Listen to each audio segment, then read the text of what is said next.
नमस्कार। इस समय हमारे देश में जो शिक्षा है वो व्यवसाय का एक जरिया बन गया है।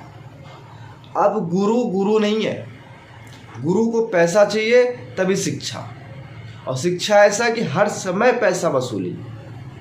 लेकिन आपके जान माल को कुछ हो जाए तो इन गुरुओं को कोई मतलब नहीं है।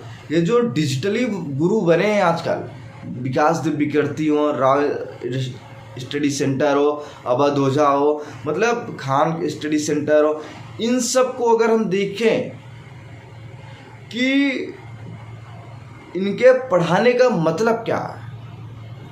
ठीक है, सिलेक्शन होता है, बच्चे IAS PCS बनते हैं, अच्छी बात है, लेकिन इनके जो पढ़ाने का एक नज़रिया है वो नज़रिया सिर्फ पैसा कमाना है। देखा गया है कि बच्चे स्कूल में तो बड़े बड़े महंगे स्कूलों में तो जाते हैं, महंगे स्कूलों में, लेकिन फिर भी उसके बाद उनको कोचिंग करना पड़ता है। क्यों? आज के समय की आपको एक सच्चाई बताते हैं। अगर बच्चा क्लास 1 में है तो आप उसके बैग को नहीं उठा सकते।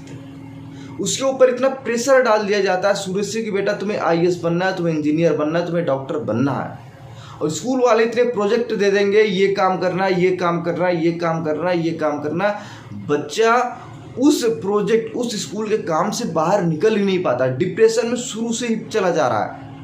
इतने भारी बैग हैं, आपको मैं बताऊं कि बच्चे के माँ बाप भी जब उठाते हैं तो टेढ़े हो जाते हैं, टेढ़े होके चलते। इतने भारी बैग हैं आजकल के स्कूल के बच्चों का। और एक हमारे स्कूल में था, बैग टांगो भागो स्कूल और आओ खेलो। आजकल के बच्चों को खेलने का भी समय नहीं है। दूसरी बात पे आते हैं कि जब इतने महंगे स्कूल में एडमिशन हो रहा है तो बच्चों को कोचिंग संस्थानों में पढ़ने की क्या ज़रूरत है। स्कूल की फीस सालाना 3 लाख, 4 लाख रुपए, 5 लाख रुपए, फिर भी बच्चा स्कूल से आने के बाद कोचिंग भाग रहा है, ट्यूशन भाग रहा है। क्यों? महीने की फीस 3 लाख, महीने की फीस 3,000, 4,000, 5,000, और कोचिंग की फीस महीने की 10-10 हज़ार रुपये दे रहा। क्यों?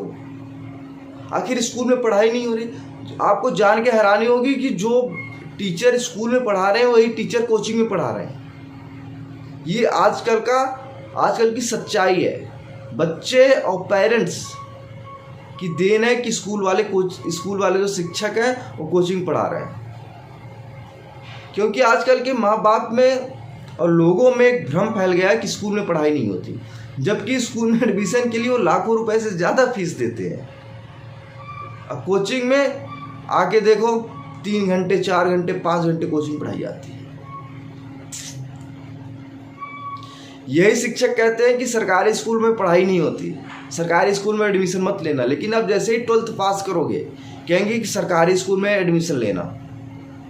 देखिए दिमाग, देखिए लोग कहेंगे सरकारी स्कूल में एडमिशन लेना, फिर बच्चा सरकारी स्कूल में एडमिशन लेता है। लोग कहेंगे सरकारी स्कूल में मत पढ़ना, लेकिन जब नौकरी की बात आएगी लोग कहेंगे सरकारी नौकरी लेना। ये हमारे समाज की सच्चाई है। अब बात करते हैं दिल्ली में जो घटना घटी। हमारे 3 छात्र, हमारे 3 भाई वो मारे गए, उनकी एक हत्या की गई, हत्या। हमारे देश में जब कोई घटना घटती है तब उसके लोग इर्द गिर्द घूमने लगते हैं। लोग हमारे यहाँ राजनीति बहुत तेज करते हैं, और इसी राजनीति का परिणाम है दिल्ली का। आम आदमी की पार्टी की सरकार थी, उसने बोला मुझे MCD में दे दो, विधानसभा दे दो, सब कुछ दे दो, मैं दिल्ली को सुधार दूंगा। क्या हुआ? उसके बड़े बड़े मंत्री, मुख्यमंत्री जेल में चले गए भ्रष्टाचार के आरोप में, और दिल्ली वैसे की वैसी रह गई। दिल्ली में बारिश हुई, बेसमेंट में पानी घुसा और 3 छात्र मर गए। उन छात्रों का जिम्मेदार कौन है?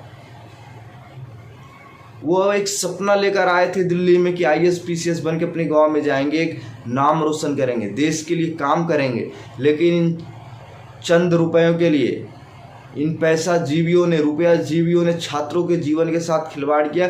बेसमेंट में कोचिंग चला रहे हैं। सोचिए, बेसमेंट में कोचिंग ये चला रहे हैं, छात्र, वहाँ पानी भर गया, छात्र घुट घुट के मरे हैं। आखिर इसका जिम्मेदार कौन है? विकास दिव्य कीर्ति हों, अवध ओझा हों, खान स्टडी सेंटर के खान कुमार हों, कोई भी हो, इनके लिए सिर्फ पैसा ज़रूरी है। आज दिल्ली के छात्र सड़कों पर उतरे हैं तो लोग राजनीति करने के लिए उतर गए हैं। आखिर हमारे देश में जब कोई घटनाएं घट जाती है उसके बाद लोगों को क्यों नज़र आता है, सरकारों को क्यों नज़र आता है कि अवैध है, उसके पहले क्यों नहीं आता अवैध नज़र? क्योंकि कोचिंग संस्थान भी हमें लगता है सरकार को मोटा पैसा देते हैं। उस क्षेत्र के विधायक, उस क्षेत्र के पार्षद को कोचिंग संचालक जो होते हैं मोटे पैसे देते हैं, इसीलिए वो बचे रहते हैं। और यही चीज़ दिल्ली में हुआ, छात्रों के साथ खिलवाड़ हुआ, उनके जीवन के साथ खिलवाड़ हुआ है। करंट से लोग मर रहे हैं वहाँ पे, करंट से एक छात्रा मरी लखनऊ की, श्रेया यादव। आखिर हमारे देश में ये सब हो क्या रहा है? हमारे देश की सरकारें क्या करेंगे? शिक्षा व्यवस्था हमारा कितना नीचे चला गया आपको पता है?